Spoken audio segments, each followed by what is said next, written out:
ښځو دپاره په کور کې اعتکاف دا پکار دی. د ښځو اعتکاف جماعت کې نه کېږي، جایز نه دی. د ښځو اعتکاف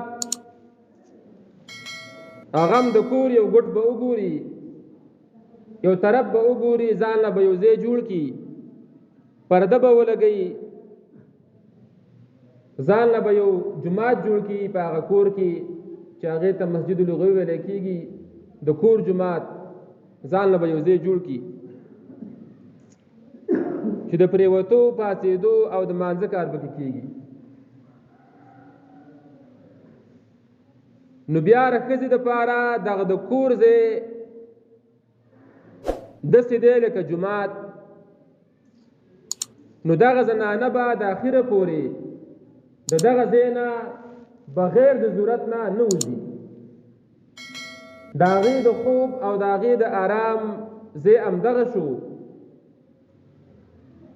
او د هغې د خوراک هم ځای دغه شو. که باقي کور کې دی دا ښځه بغیر د ضرورت نه ګرځي راګرځي یا ټیم تیروي، نو اعتکاف یې خرابېږي.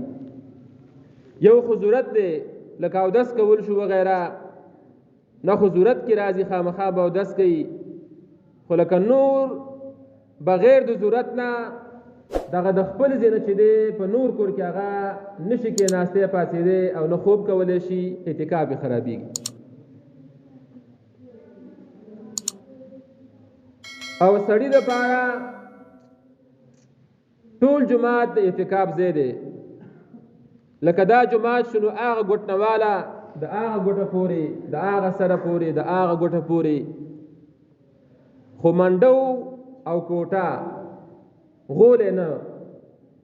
منډو او کوټه کې چې دی په کوم ځای کې کیني هلته کېناستی شي.